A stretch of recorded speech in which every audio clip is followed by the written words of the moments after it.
Hello, everyone. Welcome back to Daily English Podcast, the podcast where we make English grammar sound less like a textbook and more like a coffee shop conversation.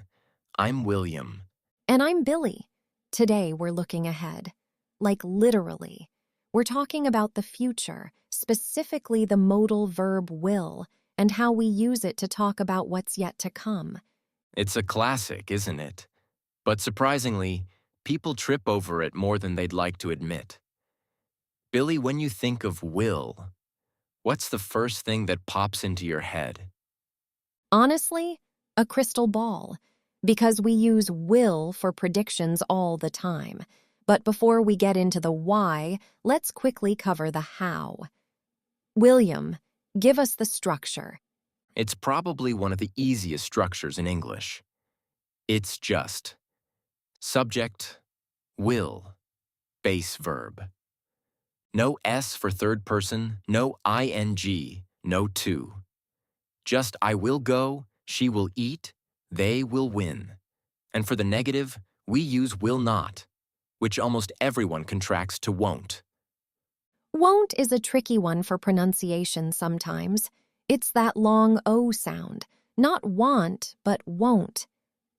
Exactly. Now let's talk about spontaneous decisions. This is where will shines. Billy, imagine we're at a restaurant right now. The waiter comes up. What do you say? I'd look at the menu for 2 seconds and say, "Oh, I think I'll have the margarita pizza." I didn't plan that pizza 3 days ago. I decided it right now. Perfect. That's the key difference.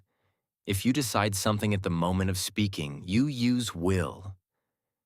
If I see you carrying heavy suitcases, I don't say I am going to help you as if I've been planning it all week. I say, wait, I'll help you with those. It's like a reflex, spontaneous decisions, offers, and even promises. I will always love you. Thanks, Whitney Houston. That's a promise. Or, I won't tell anyone your secret. Okay, so we've got spontaneous decisions, offers, and promises. But what about the crystal ball stuff? Predictions. This is where it gets interesting because we often have a choice between will and be going to. But will is our go-to for what we think or believe will happen, especially when we don't have immediate physical evidence. Right, like, I think it will rain tomorrow. I'm just guessing based on my feeling.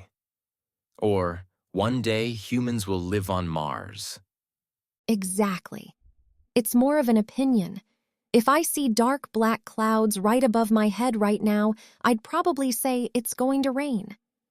But for general predictions, will is your best friend.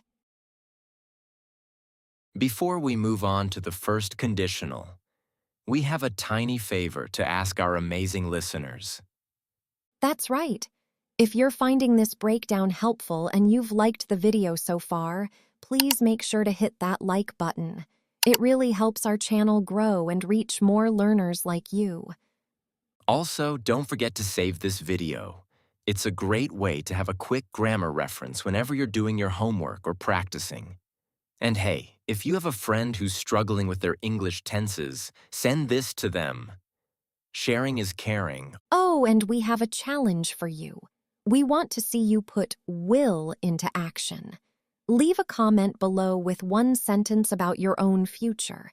It could be a prediction, a promise, or even a spontaneous decision you just made while listening. For example, I will finish my English homework tonight. We'll be reading through them and giving out some hearts. Okay, back to the grammar. William, tell them about the first conditional, because will is the star of that show. Oh, absolutely. The if sentences. The formula usually looks like this. If, present simple, will, verb. For example, if I study hard, I will pass the exam. It talks about a real possibility in the future. And notice, we don't use will in the if part. We don't say if I will study. We say if I study, I will. That's a huge tip. Never put will immediately after if in these types of sentences. Right. We're almost out of time. Does anyone even use shall anymore, Billy? In the US, rarely. But we still use shall I or shall we to make suggestions or offers. It's a very polite way to say should we? Like, shall we start the recap? Let's do it. To recap for everyone. Structure is subject, will, base verb. With spontaneous decisions, I'll have the coffee. With romises and offers, I'll help you. I won't forget.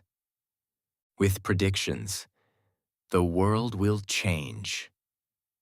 And with first conditional, if it rains, we'll stay home. Perfect. Practice using it today. Make a promise, make a prediction, and don't forget to write your sentence in the comments. Yeah. Huh. Well, I think I'll go get a snack now. Wait for me, I'll join you. Thanks for listening to Daily English Podcast. We'll see you in the next episode.